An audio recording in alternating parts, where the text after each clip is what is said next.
നടന്മാരുടെ പ്രായം കുറക്കുന്നതെങ്ങനെ എന്ന പേരിൽ 2 വർഷം മുമ്പ് നാം ഒരു വീഡിയോ ചെയ്തിരുന്നു. സിനിമയിൽ പല ടെക്നിക്കുകളും VFXും AIയും എല്ലാം ഉപയോഗിച്ചുകൊണ്ട് നടന്മാരുടെ പ്രായം കുറച്ച് കാണിക്കാറുണ്ട്. അതേ നടൻ ഉപയോഗിച്ചുകൊണ്ട് തന്നെ കുട്ടിക്കാലത്തെ രംഗങ്ങളും ഫ്ലാഷ് ബാക്ക് രംഗങ്ങളും ചിത്രീകരിക്കാൻ വേണ്ടിയാണ് സാധാരണ അത് ഉപയോഗിക്കാറ്.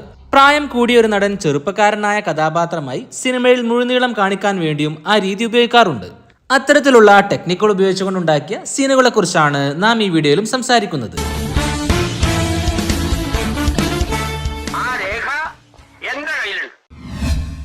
എമ്പുരാൻ സിനിമയുടെ അവസാന ഭാഗത്ത് സ്റ്റീഫന്റെ 80s ലുക്ക് കാണിക്കുന്നുണ്ട്. അത് ഡിയേജിംഗ് ഒന്നും ആയിരുന്നില്ല. മകൻ പ്രണവ് മോഹൻലാലിന്റെ പഴയ സിനിമയായ മഞ്ഞിൽ വിരിഞ്ഞ പൂക്കളുടെ ലുക്കിൽ മേക്കപ്പ് ചെയ്തുകൊണ്ട് നിർത്തിയതാണ്. എന്നാൽ മറ്റൊരു സീനിൽ മോഹൻലാലിന് VFX ഉപയോഗിച്ചുകൊണ്ട് പ്രായം കുറച്ച് കാണിക്കുന്നുണ്ട്. 2002 കാലഘട്ടത്തിലെ എബ്രഹാം ഖുറേഷിയെ കാണിക്കുന്ന രംഗത്തിൽ പൂർണ്ണമായും VFXൽ ഒരു മുഖം ക്രിയേറ്റ് ചെയ്തതല്ല ഇത്. മോഹൻലാലിനെ ഉപയോഗിച്ചുകൊണ്ട് ഷൂട്ട് ചെയ്ത ഭാഗത്ത് പ്രായം കുറച്ച് കാണിക്കാൻ വേണ്ടി ചില ചെറിയ മാറ്റങ്ങൾ മാത്രം VFXലൂടെ നടത്തിയതാണ്. മലയാളത്തിൽ പൂർണ്ണമായും ഒരു കഥാപാത്രത്തെ VFX ഉപയോഗിച്ചുകൊണ്ട് മാത്രം ഉണ്ടാക്കിയെടുത്തിട്ടുണ്ട്. 2025 ആസിഫ് അലി നായകനായ രേഖ ചിത്രം റിലീസാകുന്നത്. സിനിമയ്ക്ക് ഏറ്റവും കൂടുതൽ പ്രേക്ഷക പ്രീതി നേടിക്കൊടുത്തൊരു കാര്യമാണ് സിനിമയിലെ AI മമ്മൂട്ടി. ബ്രഹ്മാണ്ഡ സംവിധായകർക്ക് പോലും AI പാളുമ്പോൾ വളരെ മികച്ച രീതിയിൽ തന്നെ ഈ സിനിമയിൽ AI വന്നിട്ടുണ്ട്. മമ്മൂട്ടിയുടെ അക്കാലത്തെ ശരീരഘടനയുള്ള ടിങ്കിൾ സൂര്യ എന്ന വ്യക്തിയാണ് മമ്മൂട്ടിക്ക് ഡ്യൂപ്പായി ഈ സിനിമയിൽ ഉപയോഗിച്ചത്. മമ്മൂട്ടിക്ക് പകരം ഇദ്ദേഹത്തെ വെച്ച് സിനിമ ഷൂട്ട് ചെയ്യുകയും മമ്മൂട്ടിയുടെ അക്കാലത്തെ ഫോട്ടോസ് ഉപയോഗിച്ചുകൊണ്ട് AI ക്രിയേറ്റ് ചെയ്ത മുഖം അതിൽ പേസ്റ്റ് ചെയ്യുകയുമാണ് ചെയ്തത്. സിനിമയിൽ റീക്രിയേറ്റ് ചെയ്യപ്പെട്ട മറ്റൊരു രംഗമായിരുന്നു കാതോട് കാതോരത്തിലെ ദേവദൂതർ പാടി എന്ന ഗാനം. വളരെ പെർഫെക്റ്റായി ആ സിനിമയിലേതുപോലെ തന്നെയാണ് ഈ രംഗങ്ങളെല്ലാം തന്നെ കാണിച്ചിരിക്കുന്നത്. മമ്മൂട്ടിയെ മാത്രമാണ് AI ഉപയോഗിച്ചുകൊണ്ട് കാണിച്ചിരിക്കുന്നത്. ആ രംഗത്ത് അഭിനയിച്ചിരിക്കുന്ന മറ്റു അഭിനേതാക്കളായ ലിസി, സരിത പോലെയുള്ളവരെല്ലാം തന്നെ അവരുടെ അതേപോലെ തോന്നിപ്പിക്കുന്ന രൂപമുള്ളവരെയാണ് ഉപയോഗിച്ചിരിക്കുന്നത്. അതുപോലെ തന്നെയാണ് സംവിധായകനായ ഭരതനെയും നെടുമുടി വേണുവിനെയും എല്ലാം തന്നെ കാണിച്ചിരിക്കുന്നത്. 2025 മണിരത്നം ചിത്രമായ തഗ് ലൈഫ് റിലീസാകുന്നത്. ആ സിനിമയിൽ പ്രായമായ ഒരു കഥാപാത്രമായിട്ടാണ് കമൽഹാസൻ വരുന്നത്. എന്നാൽ സിനിമയുടെ ആദ്യത്തിൽ കമൽഹാസന്റെ ഒരു DAGed വേർഷൻ കാണിക്കുന്നുണ്ട്. ആ സീനുകൾക്കിടയിൽ നാസർ ചെയ്ത കഥാപാത്രത്തെയും DAG ചെയ്തുകൊണ്ടാണ് കാണിക്കുന്നത്. കൽക്കി സിനിമയിൽ സുപ്രീം ലീഡർ യാസ്കിൻ എന്ന കഥാപാത്രത്തെയായിരുന്നു കമൽഹാസൻ അവതരിപ്പിച്ചത്. ആ കഥാപാത്രത്തിന്റെ അവസാന ഭാഗത്തും കമൽഹാസന്റെ മുഖത്ത് DAGing ഉപയോഗിച്ചിട്ടുണ്ട്. യാസ്കിൻ എന്ന വൃദ്ധൻ കഥാപാത്രത്തെ ചെറുപ്പക്കാരനായിട്ടാണ് ലാസ്റ്റ് കാണിക്കുന്നത്. അത് കമൽഹാസന്റെ മുഖത്ത് DAG ചെയ്തുകൊണ്ടുള്ള ലുക്കാണ്. ശങ്കറിന്റെ ഏറ്റവും പുതിയ ചിത്രമായ ഇന്ത്യൻ 2വിലും കമൽഹാസനെ DAGിങ്ങിലൂടെ ചെറുപ്പക്കാരനായി കാണിക്കുമെന്ന് പറയപ്പെട്ടിരുന്നു. എന്നാൽ അത് ഇന്ത്യൻ 3ലായിരിക്കാനാണ് സാധ്യത. അതിന്റെ ഒരു ചെറിയ രംഗം ഈ സിനിമയിലും കാണിക്കുന്നുണ്ട്. 2022 ലോകേഷ് കനകരാജ് ചിത്രം വിക്രമിൽ കമൽഹാസന്റെ പഴയ കാലത്തെ ചില രംഗങ്ങൾ കാണിക്കേണ്ടതുണ്ടായിരുന്നു. 1986 ഏജന്റ് വിക്രത്തിനെ കാണിക്കാൻ വേണ്ടിയായിരുന്നു ആ രംഗങ്ങൾ.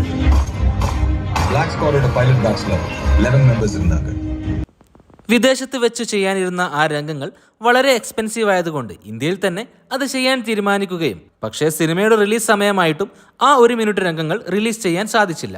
ഒരു എക്സ്ക്ലൂസീവ് കട്ടായി ആ രംഗങ്ങൾ പിന്നീട് റിലീസ് ചെയ്യുമെന്നും ലോകേഷ് കനകരാജ് അറിയിച്ചിരുന്നു. ലോകേഷ് കനകരാജ് ചിത്രം കൂലിയിൽ രജനീകാന്തിന്റെ ഫ്ലാഷ് ബാക്ക് രംഗങ്ങളെല്ലാം തന്നെ DAGing ഉപയോഗിച്ചാണ് കാണിക്കുന്നത്. സിനിമയെക്കുറിച്ച് മിക്സഡ് റിവ്യൂസ് ആണെങ്കിലും സിനിമയിലെ ആ രംഗങ്ങളെക്കുറിച്ച് എല്ലാവർക്കും നല്ല അഭിപ്രായം മാത്രമാണുള്ളത്. കാരണം ഇന്ത്യൻ സിനിമകളിലെ മികച്ചൊരു DAGing ആണ് അവിടെ നമുക്ക് കാണാൻ കഴിഞ്ഞത്. 2023 നെൽസൺ സംവിധാനം ചെയ്ത രജനീകാന്ത് ചിത്രമായ ജയിലറിലും രജനീകാന്തിന്റെ ഫ്ലാഷ് ബാക്ക് രംഗങ്ങൾ കാണിക്കുന്നുണ്ട്. അതിനും DAGing ഉപയോഗിച്ചിട്ടുണ്ട്. രജനീകാന്തിന്റെ ഒരു 90s ലുക്ക് കാണിക്കാൻ വേണ്ടിയാണ് DAGing അവിടെ ഉപയോഗിച്ചത്. അദ്ദേഹത്തിന്റെ പല സിനിമകളിലും VFXലൂടെ മുഖത്ത് ചില മാറ്റങ്ങൾ വരുത്താറുണ്ട്. പഴയകാല രംഗങ്ങൾ കാണിക്കാൻ വേണ്ടി അദ്ദേഹത്തെ ചെറുപ്പക്കാരനാക്കുന്നത് VFXലൂടെയാണ്. ശിവാജി സിനിമയിൽ അദ്ദേഹത്തിന്റെ സ്കിൻ ടോൺ പൂർണ്ണമായും മാറ്റുന്നതും VFXലൂടെയാണ്. ശങ്കർ ചിത്രമായ 2.0ലും അദ്ദേഹത്തിന്റെ പ്രായം കുറച്ച് കാണിക്കാൻ VFX ഉപയോഗിച്ചിട്ടുണ്ട്. രജനീകാന്തിന്റെ ഫേസ് മോഡൽ ഉപയോഗിച്ചുകൊണ്ട് പൂർണ്ണമായും VFXലൂടെയാണ് റോബോട്ട് കഥാപാത്രങ്ങളുടെ മുഖം ഉണ്ടാക്കിയെടുക്കുന്നത്.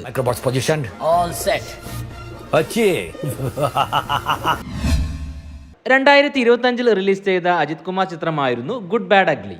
ആ സിനിമയിൽ ചില രംഗങ്ങളിൽ അജിത്തിന്റെ പഴയകാല ലുക്ക് കാണിക്കുന്നത് DAGിങ്ങിലൂടെയാണ്. 2024 വിഷ്വൽ എഫക്റ്റ് കൊണ്ട് മായാജാലം തീർത്ത സിനിമയാണ് കൽക്കി 2898 AD. നാഗ് അശ്വിൻ സംവിധാനം ചെയ്ത ആ സിനിമയിൽ അമിതാഭ് ബച്ചന്റെ DAGed വേർഷൻ നമുക്ക് കാണാം. ഇത് ബച്ചനുമായി മുഖസാദൃശ്യമുള്ള മറ്റൊരാളെ വെച്ച് ഷൂട്ട് ചെയ്തതല്ല, മറിച്ച് അമിതാഭ് ബച്ചന്റെ ചെറുപ്പകാലത്തെ ചില ചിത്രങ്ങൾ എടുക്കുകയും അതിൽ നിന്നും അമിതാഭ് ബച്ചന്റെ ചെറുപ്പകാലത്തെ ഒരു 3D മോഡൽ ഉണ്ടാക്കിയെടുക്കുകയും ചെയ്തു. പൂർണ്ണമായും VFXിലൂടെയാണ് ആ മുഖം ഉണ്ടാക്കിയെടുത്തത്. ബച്ചന്റെ പഴയ ലുക്കുള്ള 3D മോഡലിന് പുതിയ കഥാപാത്രത്തിന് വേണ്ട മാറ്റങ്ങൾ വരുത്തുകയും ചെയ്തു. ശേഷം അശ്വത്ഥാമാവിന്റെ ചെറുപ്പകാലത്തെ രംഗങ്ങളെല്ലാം തന്നെ മറ്റൊരാളെ വെച്ചാണ് ഷൂട്ട് ചെയ്തത്. പിന്നീട് VFXിലൂടെ അയാളുടെ മുഖത്തിന് പകരം ഈ 3D മോഡൽ പേസ്റ്റ് ചെയ്യുകയും ചെയ്തു. അതായത് കൽക്കിയിൽ യഥാർത്ഥ നടനെ വെച്ച് ഷൂട്ട് ചെയ്ത ശേഷം ഉണ്ടാക്കിയ DHD വേർഷൻ അല്ല. അതുകൊണ്ട് തന്നെയാണ് ആ വ്യത്യാസം വ്യക്തമായി മനസ്സിലാക്കാൻ സാധിക്കുന്നതും. ചില ഷോട്ടുകളിൽ അത് വളരെ രസകരമായി തന്നെ വന്നിട്ടുമുണ്ട്. അമിതാഭ് ബച്ചൻ ഡബ് ചെയ്ത ലിപ് മൂവ്മെന്റുകളെല്ലാം തന്നെ VFXിലൂടെയാണ് നൽകിയതും. ബച്ചന്റെ പഴയ കാലത്തെ ഫാൻസിന് ഒരു നൊസ്റ്റാൾജിക് അനുഭവം തന്നെയാണ് കൽക്കിയിൽ നൽകിയത്. അമിതാഭ് ബച്ചന്റെ മറ്റൊരു സിനിമയിലും അദ്ദേഹത്തിന്റെ DHD വേർഷൻ കാണിച്ചിട്ടുണ്ട്. 2018 തിയേറ്ററിൽ ദുരന്തമായി മാറിയ വിജയ് കൃഷ്ണ ആചാര്യ സംവിധാനം ചെയ്ത ആമിർ ഖാൻ ചിത്രമായ തഗ്സ് ഓഫ് ഹിന്ദുസ്ഥാൻ ആയിരുന്നു അത്. ചില ഫ്ലാഷ് ബാക്ക് രംഗങ്ങളോടെയാണ് ചിത്രം ആരംഭിക്കുന്നത്. അതിൽ അമിതാഭ് ബച്ചൻ ചെയ്ത ആസാദ് എന്ന കഥാപാത്രത്തിന്റെ ആദ്യകാലത്തെ ലുക്ക് കാണിക്കുന്നുണ്ട്. മേക്കപ്പിലൂടെ മാറ്റാൻ കഴിയാത്ത മുഖത്തെ ചില ചുളിവുകൾ മാത്രമാണ് VFXിലൂടെ മാറ്റിയിരിക്കുന്നത്. കന്നഡയിൽ MG ശ്രീനിവാസ് എന്ന ഡയറക്ടറുടെ ഒരു സിനിമാറ്റിക് യൂണിവേഴ്സ് ഉണ്ട്. അതിൽ പുറത്തിറങ്ങിയ ഒരു ചിത്രമായിരുന്നു ഗോസ്റ്റ്. 2023 പുറത്തിറങ്ങിയ ആ ചിത്രത്തിൽ കേന്ദ്ര കഥാപാത്രത്തെ അവതരിപ്പിച്ചത് ശിവരാജ് കുമാർ ആയിരുന്നു. ആ ഒരു ഗാങ്സ്റ്റർ ചിത്രത്തിൽ ഡബിൾ റോളിലാണ് ശിവരാജ് കുമാർ വന്നത്. 60-ലധികം വയസ്സുള്ള ശിവരാജ് കുമാർ ബിഗ് ഡാഡി എന്ന കഥാപാത്രത്തെയാണ് ആ സിനിമയിൽ അവതരിപ്പിച്ചത്. അതോടൊപ്പം തന്നെ ആനന്ദ് റാവു എന്ന ചെറുപ്പക്കാരനായ മകൻ കഥാപാത്രത്തെയും ശിവരാജ് കുമാർ തന്നെയാണ് അവതരിപ്പിച്ചത്. സിനിമയിൽ മുഴുവനായും ആ കഥാപാത്രത്തെ DHDയിലൂടെയാണ് കാണിച്ചിരിക്കുന്നത്. ഒരു ക്ലൈമാക്സ് ട്വിസ്റ്റ് പോലെയാണ് ആ കഥാപാത്രത്തെ കാണിക്കുന്നതും. ഏറെക്കുറെ പെർഫെക്റ്റ് ആയി തന്നെ ശിവരാജ് കുമാറിന്റെ DHD വേർഷൻ നമുക്ക് അതിൽ കാണാം. അങ്ങനെ ഒരു സിനിമയായിരുന്നു 2009 KS രവികുമാർ സംവിധാനം ചെയ്ത് സൂര്യ കേന്ദ്ര കഥാപാത്രത്തെ അവതരിപ്പിച്ച് പുറത്തിറങ്ങിയ ആദവൻ എന്ന സിനിമ. ആ സിനിമയുടെ ഫ്ലാഷ് ബാക്കിൽ സൂര്യയുടെ ചെറുപ്പകാലം കാണിക്കുന്നുണ്ട്. എന്താ തെറ്റെന്ന് പറ. അകത്ത് അടച്ചുപൂട്ടിയിരുന്ന ലോകം അറിയില്ലെന്ന് പറഞ്ഞ് ഞാനാണ് അവനെ ഇടയ്ക്കിടയ്ക്ക് പുറത്തുവിടുന്നത്. ഗോലി കളിച്ചാൽ എന്താ തെറ്റ്? ഇതിൽ യഥാർത്ഥത്തിലുള്ള ഒരു കുട്ടിയെ ഉപയോഗിച്ചുകൊണ്ട് ചിത്രീകരണം പൂർത്തീകരിക്കുകയും സൂര്യയെ മേക്കപ്പിലൂടെ പ്രായം കുറിച്ച് കാണിക്കുകയും കുട്ടിയെ ഉപയോഗിച്ചെടുത്ത രംഗങ്ങളെല്ലാം തന്നെ ഗ്രീൻ സ്ക്രീനിൽ സൂര്യ ഉപയോഗിച്ച് വീണ്ടും എടുക്കുകയും ആ രംഗങ്ങൾ ആദ്യമെടുത്ത രംഗത്തിലേക്ക് പേസ്റ്റ് ചെയ്യുകയുമാണ് ചെയ്തത്. 2024 വെങ്കിട്ട് പ്രഭു സംവിധാനം ചെയ്ത വിജയ് ചിത്രമായ ഗോട്ടിലും അത്തരത്തിലുള്ള ചില രംഗങ്ങളുണ്ട്. 2023 മരണപ്പെട്ട തമിഴ് നടൻ വിജയകാന്തിനെയാണ് ആ സിനിമയിൽ VFXിലൂടെ റീക്രിയേറ്റ് ചെയ്തത്. അദ്ദേഹത്തിന് ട്രിബ്യൂട്ടായി ഒരു മാസ് ഫൈറ്റ് തന്നെ സിനിമയിലുണ്ട്.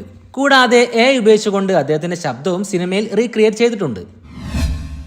സിനിമയിൽ വിജയ് അവതരിപ്പിച്ച ജീവൻ എന്ന കഥാപാത്രത്തെ ചിത്രത്തിലുടനീളം DHDയിലൂടെയാണ് കാണിച്ചിരിക്കുന്നത്.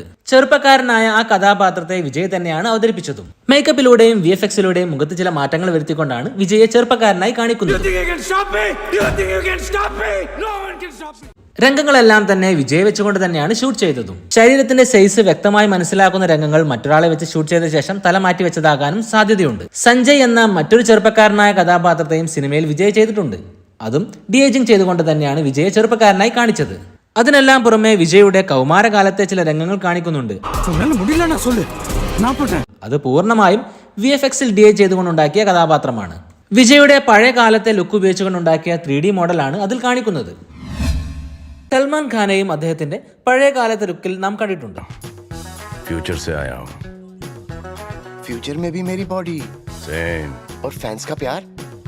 ഈ ഒരു പരസ്യരംഗത്തിലാണ് DHDയിലൂടെ 1990കളിലെ സൽമാൻ ഖാനെ കാണിക്കുന്നത്. അദ്ദേഹത്തിന്റെ 1994 ഹം ആപ്കെ കോൻ എന്ന സിനിമയിലെ കഥാപാത്രത്തെയാണ് ഈ പരസ്യങ്ങളിൽ കാണിക്കുന്നത്. പൂർണ്ണമായും DHDയിലൂടെയാണ് സൽമാൻ ഖാന്റെ പഴയ കാലത്തെ കഥാപാത്രത്തെ പുനഃസൃഷ്ടിച്ചത്. ഓഡ് ടു മൈ ഫാദർ എന്ന കൊറിയൻ ചിത്രത്തിന്റെ ബോളിവുഡ് വേർഷൻ ആയിരുന്നു 2019 അലി അബ്ബാസ് സഫർ സംവിധാനം ചെയ്ത ഭാരത് എന്ന സൽമാൻ ഖാൻ ചിത്രം. ആ സിനിമയിൽ സൽമാൻ ഖാൻ അവതരിപ്പിച്ച ഭാരത് എന്ന കഥാപാത്രത്തിന്റെ ജീവിതത്തിലെ പല കാലഘട്ടങ്ങളിലൂടെയാണ് കഥ പറഞ്ഞു പോകുന്നത്. ചെറുപ്പക്കാരനായ ഭാരത് എന്ന കഥാപാത്രത്തെയും സൽമാൻ ഖാൻ തന്നെയാണ് അവതരിപ്പിച്ചത്. DHDയിലൂടെ ചില മാറ്റങ്ങൾ മുഖത്ത് വരുത്തിക്കൊണ്ട് ചെറുപ്പക്കാരനാക്കിയാണ് സൽമാൻ ഖാനെ സിനിമയിൽ കാണിക്കുന്നതും. 2023 സന്ദീപ് റെഡ്ഡി വാങ്ക സംവിധാനം ചെയ്ത രൺബീർ കപൂർ ചിത്രമായിരുന്നു ആനിമൽ. ബോക്സ് ഓഫീസിൽ വമ്പൻ ഹിറ്റായിരുന്ന ഒരു ചിത്രമായിരുന്നു. ഒരുപാട് വയലൻസുകൾ നിറഞ്ഞ ആ സിനിമ. രൺബീർ കപൂർ അവതരിപ്പിച്ച രൺ വിജയ് സിംഗ് എന്ന കഥാപാത്രത്തിന്റെ ഒരുപാട് കാലഘട്ടത്തിലെ സംഭവങ്ങൾ സിനിമയിൽ കാണിക്കുന്നുണ്ട്. അഹ്മദ് ബിൻ ഉമർ എന്ന ചൈൽഡ് ആർട്ടിസ്റ്റ് ആയിരുന്നു അദ്ദേഹത്തിന്റെ കുട്ടിക്കാലം അവതരിപ്പിച്ചത്.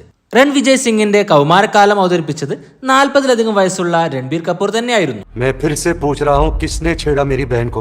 മേക്കപ്പിന്റെയും VFXന്റെയും സഹായത്തോടെയാണ് ഇത്തരം രംഗങ്ങൾ ഉണ്ടാക്കുന്നത്. ധനുഷ്, നിവിൻ പോളി, നാനി പോലെയുള്ള നടന്മാർ ക്ലീൻ ഷേവ് ചെയ്ത് വന്നാൽ തന്നെ ചെറുപ്പക്കാരായി മാറാറുണ്ട്. പ്രായം മുഖത്ത് വരുത്തിയ മാറ്റങ്ങൾ മേക്കപ്പിലൂടെ മാറ്റാൻ കഴിയാത്തത് VFXലൂടെ മായ്ച്ചു കളയാറാണ് പതിവ്. മുഖത്തിന്റെ സൈസ് കുറക്കുകയും ചെയ്യാറുണ്ട്. ഇത്തരം കാര്യങ്ങളെല്ലാം കമ്പ്യൂട്ടർ ഗ്രാഫിക്സിന്റെ സഹായത്തോടെയാണ് ചെയ്യാറ്. ആനിമൽ സിനിമയിൽ വളരെ രസകരമായി തന്നെ ആ കാര്യങ്ങളെല്ലാം തന്നെ ചെയ്തു വെച്ചിട്ടുണ്ട്. ചിലരുടെ ചെറുപ്പം കാണിക്കാൻ അവരുടെ ശരീരത്തിന്റെ സൈസും കുറയ്ക്കേണ്ടി വരും. അത്തരം രംഗങ്ങളിൽ ഉപയോഗിക്കുന്നത് മറ്റൊരു ടെക്നിക്കാണ്. 2022-ൽ ചിരഞ്ജീവി, മകൻ രാം ചരൺ എന്നിവർ കേന്ദ്ര കഥാപാത്രങ്ങളെ അവതരിപ്പിച്ച് പുറത്തിറങ്ങിയ ചിത്രമായിരുന്നു ആചാര്യ. ഈ ഒരു സിനിമയിൽ ചിരഞ്ജീവിയെ ഒരു ഫ്ലാഷ് ബാക്ക് രംഗത്തിൽ പൂർണ്ണമായും ചെറുപ്പക്കാരനായി കാണിക്കുന്നുണ്ട്.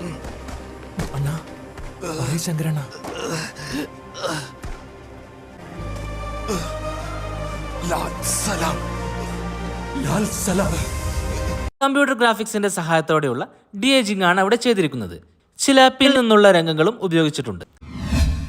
2022-ലെ ആമിർ ഖാൻ ചിത്രമായ ലാൽ സിംഗ് ചഡ്ഡയിലും ഷാറുഖ് ഖാനെ 1990-കളിലെ ലുക്കിൽ കാണിച്ചിരുന്നു.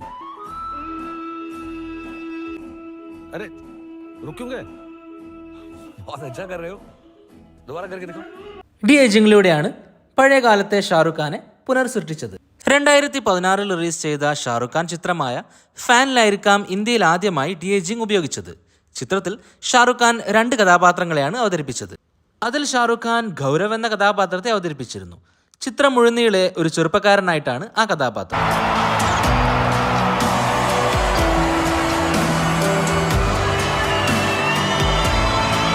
वो गलत है। मैंने इतना कुछ किया आपके लिए और आप? तुम होते कौन हो मेरे लिए कुछ भी करने वाले? आपका फैन? तुम नहीं हो मेरे फैन. ഷാറുഖ് ഖാൻ ഉപയോഗിച്ച് ചിത്രീകരിച്ച രംഗങ്ങൾ വിഷ്വൽ എഫക്റ്റിന്റെ സഹായത്തോടെ ചെറുപ്പക്കാരനാക്കി മാറ്റുകയാണ്.